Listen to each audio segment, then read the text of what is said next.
Hello students, how are you? Hope you're doing good. Today we are going to start our new science chapter, that is chapter number 7, housing and clothing. तो इस chapter में हम पढ़ेंगे अपनी दो बहुत ज़रूरी बेसिक नेसेसिटीज़ के बारे में, जो कि है हमारा घर, यानी कि हमें रहने के लिए एक शेल्टर चाहिए, और दूसरा है क्लोथिंग, यानी कि हमें अपनी बॉडी को कवर करने के लिए क्लोथ्स भी चाहिए. Fine. So chapter number 7, housing and clothing. Now इस चैप्टर में हम पढ़ेंगे house, types of houses and clothing. Fine. Now science starter, identify the dress given below and name them. आपको ड्रेस को आइडेंटिफाई करना है और उनका नाम लिखना है. जैसे कि सबसे पहले मैं देख पा रही हूँ एक फ्रॉक है, देन शॉर्ट्स है, देन शर्ट है एंड एक जैकेट है. फाइन. Now house. अब हाउस क्या होता है? A house is a place where we live in with family. House एक ऐसी जगह है जहां हम अपनी फैमिली के साथ रहते हैं. ठीक है. A house should have all comforts we need in a daily life. हमारे घर में वो सारे कंफर्ट होने चाहिए जो हमें डेली लाइफ में चाहिए. अ house should have Windows and ventilators for free movement of air. एक घर में विंडोज और वेंटिलेटर्स होने चाहिए ताकि सनलाइट भी आए और एयर का सर्कुलेशन भी अच्छे से हो. A house should have wire netting doors to let in sunlight. Sunlight keeps the room dry and free from germs, mosquitoes and flies. हमारे घर में जो डोर्स हैं, विंडोज हैं, उनमें नेटिंग होनी चाहिए ताकि सनलाइट अंदर आती रहे. जब सनलाइट आती है तो हमारा रूम ड्राई रहता है और उसमें जर्म्स भी नहीं रहते हैं. ठीक है. A house should have proper drainage system to carry away rain water and dirty water. घर में प्रॉपर एक ड्रेनेज सिस्टम होना चाहिए जिससे गंदा पानी और बारिश का पानी घर से बाहर जा सके. A good and comfortable house should have separate rooms for different works. It makes all our work easy. एक अच्छे और कंफर्टेबल घर में अलग अलग रूम होने चाहिए अलग अलग एक्टिविटीज के लिए, जिससे हमारा काम इजी हो जाए. A house must have following rooms. घर में कौन कौन से रूम्स होने चाहिए? रूम्स इन अ हाउस तो देखते हैं. सबसे पहले एक ड्राइंग रूम, फिर एक डाइनिंग रूम होना चाहिए, then bedroom, store room, kitchen, bathroom और study room. Fine. Now types of houses. Houses कौन से टाइप्स के होते हैं? Houses can be divided into two major types, permanent and temporary. Houses दो तरह के होते हैं, एक परमानेंट और एक temporary. Permanent houses. Some houses are built using materials like brick, cement, steel and concrete, making them strong and sturdy. These houses stay fixed in one place and cannot be moved from one location to another. They are known as permanent or pakka houses. तो कुछ जो घर होते हैं वो brick, cement, steel और concrete जैसे material से मिलकर बनते हैं. ऐसे जो घर होते हैं बहुत ज़्यादा स्ट्रांग होते हैं. ठीक है. बहुत ज़्यादा ड्यूरेबल होते हैं, लंबे समय तक चलते हैं, एक जगह पर फिक्स रहते हैं, हम इनको मूव नहीं कर सकते हैं. तो ऐसे घरों को हम बोलते हैं परमानेंट हाउस या पक्का house.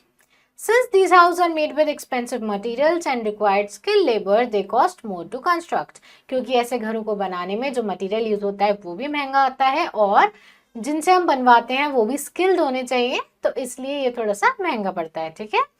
However, they are durable and can last for many years. Such houses are commonly seen in cities and towns where people need strong and lasting homes. तो ऐसे घर बहुत ज़्यादा ड्यूरेबल है, बहुत लंबे समय तक चलते हैं. ठीक है. तो ऐसे जो घर हैं वो हमें टाउन्स और सिटीज में देखने को मिलते हैं. फाइन. Now brain bender. एक नेचुरल एनवायरनमेंट जहाँ पर एक ऑर्गेनिज्म रहता है, हम उसको क्या बोलते हैं? हैबिटेट. ठीक है. आपको यहाँ कुछ घर दिखाए हैं जैसे सिंगल स्टोरीड हाउस, एक बंगलो और मल्टी स्टोरीड बिल्डिंग. ठीक है. Now permanent house can be further divided into types like single-storied house, bungalow and multi-storied buildings. A single-storied house usually differs from multi-storied building in the following four ways. तो अब घर अलग अलग तरीके के होते हैं. जैसे कुछ सिंगल स्टोरी यानी कि एक ही फ्लोर होता है, कुछ मल्टी स्टोरी होते हैं, उनमें बहुत सारे फ्लोर होते हैं, और कुछ बंगलो होते हैं. तब हम पढ़ते हैं कि सिंगल स्टोरी मल्टी स्टोरी से कैसे अलग है, उनमें चार कौन से मेन डिफरेंस है. सबसे पहले आता है area and space. A multi storey building is built at place where limited land is available for habitation. A single storeyed house has no such space limitation. तो मल्टी स्टोरी बिल्डिंग वहां पर बनाई जाती है जहां स्पेस कम होता है, और सिंगल स्टोरी बिल्डिंग्स में ऐसा कोई स्पेस का रेस्ट्रिक्शन नहीं होता है. Number of stories or floors. A single-storied house has only one floor, while multi-storied buildings has more than one floor, multiple floors. Single-storied house में सिर्फ एक फ्लोर होता है, मल्टी-स्टोरीड बिल्डिंग में एक या एक से ज्यादा और मल्टी-स्टोरीड बिल्डिंग में दो या दो से ज्यादा फ्लोर्स होते हैं. ठीक है. Now info check. किंग और क्वींस बहुत बड़े स्पेशियस परमानेंट हाउसेस में रहते थे जिनको हम बोलते थे फोर्ट्स या पैलेसेस. ठीक है. Now, number of families living, कितनी family रह सकती हैं? A single-storied house is built only for one family. A multi-storied building accommodates many families. Multi-storied buildings are constructed by builders and they sell them to other people. A single-storied house is generally built by owner and he and his family lives in it. Sometimes it is even rented to other. तो single storeyed building में ज़्यादातर एक family रहती है जबकि multi storeyed building में बहुत सारी फैमिली रह सकती है. ठीक है. और मल्टी स्टोरीड बिल्डिंग ज्यादातर एक बिल्डर बनवाते हैं और उसको फिर अलग अलग लोगों को सेल कर देते हैं, जबकि सिंगल स्टोरीड बिल्डिंग ओनर बनवाता है अपने लिए और अपनी फैमिली के लिए. ठीक है.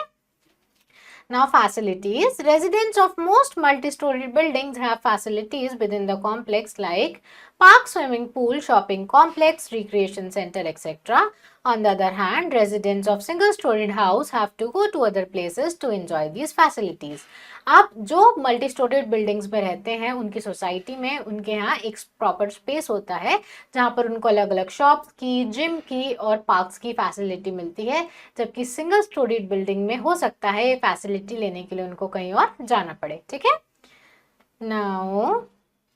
Now one info check is given to us. Who lives in the following buildings? So White House में रहते हैं President of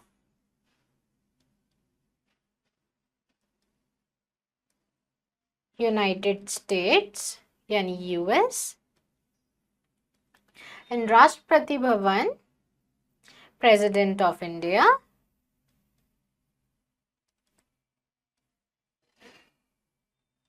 and in Buckingham Palace King or Queen of United Kingdom. Fine. Now temporary houses. अब temporary house कैसे होते हैं? House made from natural materials like mud, wood, straw, grass, bamboo and sticks are not very strong और durable. They are known as kachcha और temporary houses. तो ऐसे material जो तो ऐसे घर जो कि नेचुरल मटेरियल से बने होते हैं जैसे कि मड, वुड, स्ट्रॉ, उनको हम क्या बोलते हैं? कच्चा या टेम्परेरी हाउसेस. ठीक है. ऐसे जो घर होते हैं बहुत ज़्यादा स्ट्रॉन्ग नहीं होते हैं, बहुत ज़्यादा ड्यूरेबल भी नहीं होते हैं, जैसे कि आप यहाँ देख सकते हो एक हट. Such home often need frequent repairs and maintenance. The main advantage of kacha houses is that materials are natural, low cost and easily available. They also require less labor to build. These houses are commonly found in villages and rural areas. तो ऐसे घरों को frequent repair की ज़रूरत होती है, इनको maintain करना पड़ता है. ठीक है. ऐसे घर हमें विलेजेस में, रूरल एरियाज में देखने को मिलते हैं. और ऐसे जो घर होते हैं उनके एडवांटेज क्या है? ये जो मटेरियल है नेचुरल होते हैं तो इजीली मिल जाते हैं और इनकी कॉस्ट भी लो होती है. ठीक है. In addition to kacha houses, there are other types of temporary shelters like caravan, tents and houseboats, which can also be moved from place to place. कच्चा हाउस के साथ और भी टेम्परेरी शेल्टर्स होते हैं जैसे कि कैरावेन, टेंट और हाउस बोट जो एक जगह से दूसरी जगह मूव कर सकते हैं. ठीक है. Now info check. हट्स बनती हैं मड और वाटर से और समर्स में अंदर से बहुत ज़्यादा कूल रहती हैं. ठीक है. Now caravan. A caravan is a house on wheels. It is usually big vehicle like a van. There is everything inside this van that a person or family needs like bed, shelves, vessel, water, etc. Gypsies and people who work in circus usually live in these houses. तो caravan क्या है? एक house है जो कि wheels पर होता है. ठीक है. ये जो घर है व्हील्स पर होते हैं. इसके अंदर सारी चीज़ें होती हैं जो एक फैमिली को रिक्वायर्ड होती है लाइफ को सस्टेन करने के लिए, जैसे कि अंदर ही शेल्व्स होती हैं, बेड होता है, किचन होती है, बाथरूम होता है. ठीक है. जैसे कि आप इस पिक्चर में देख सकते हो कैरावन है.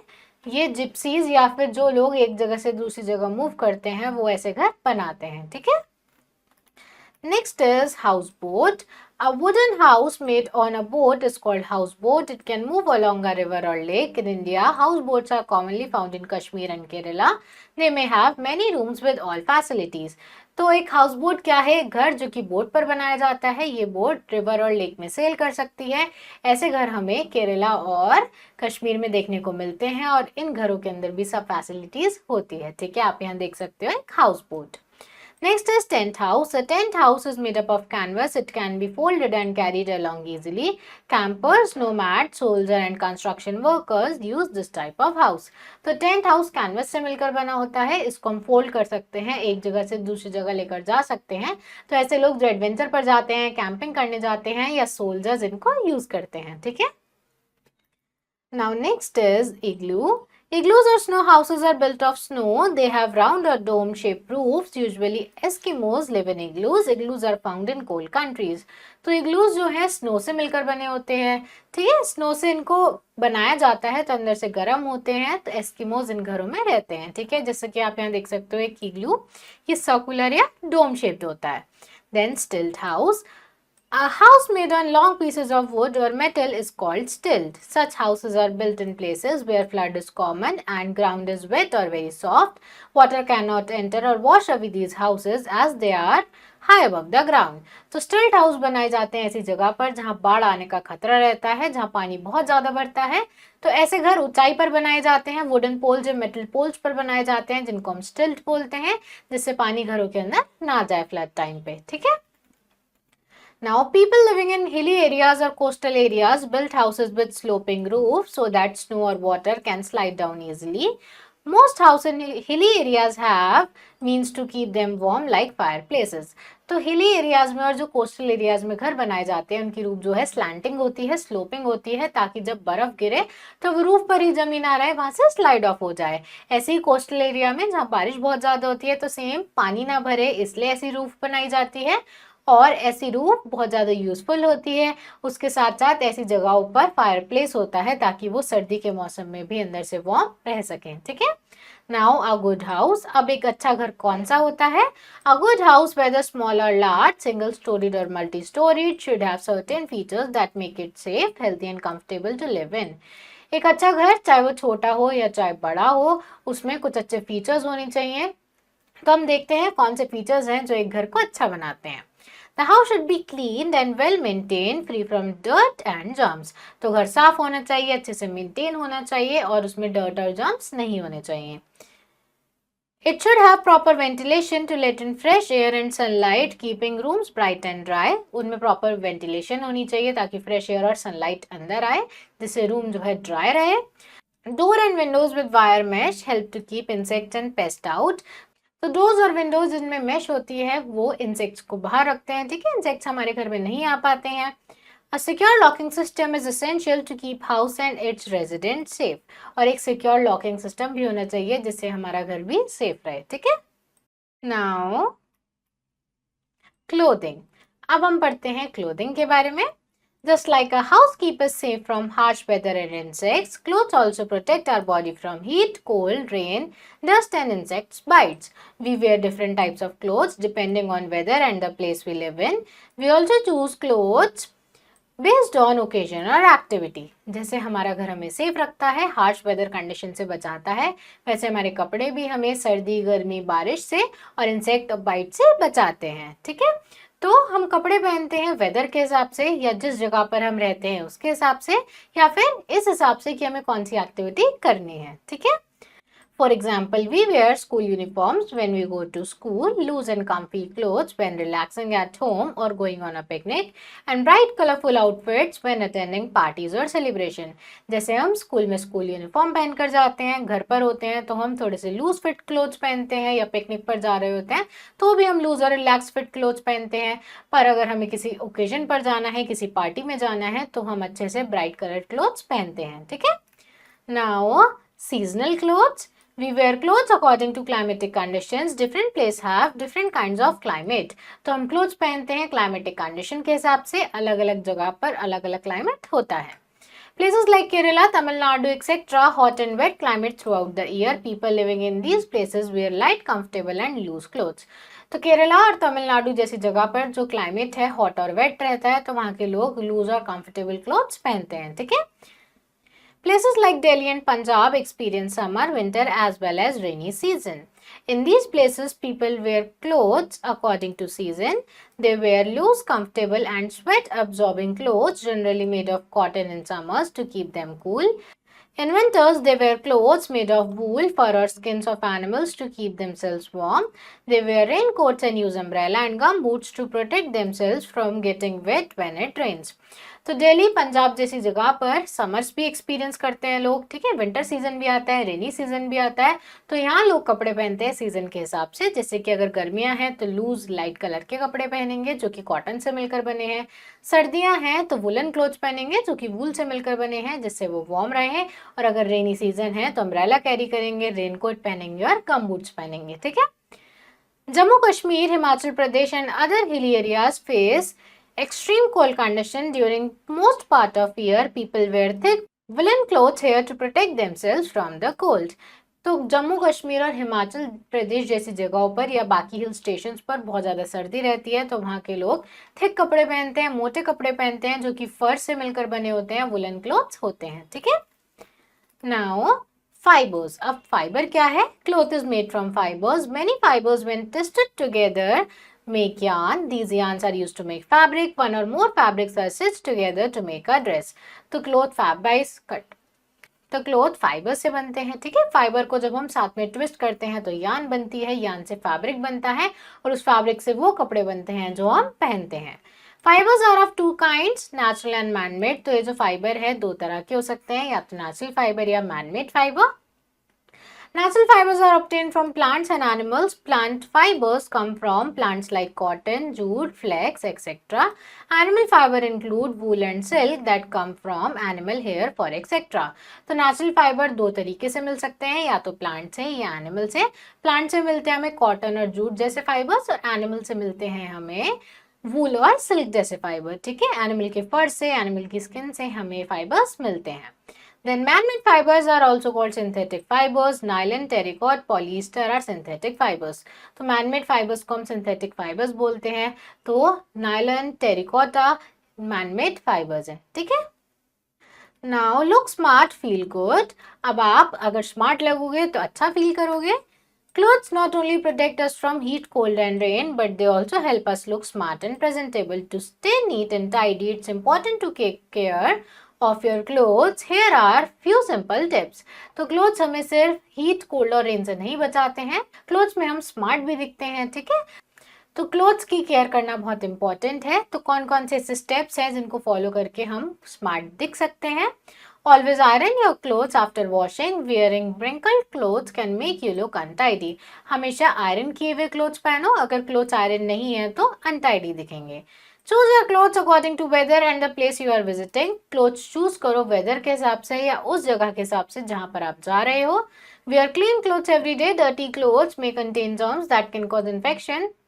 So make sure to wash them properly. साफ कपड़े पहनो, dirty clothes से infection हो सकता है, इसलिए उनको properly wash करो, ठीक है। Now synopsis.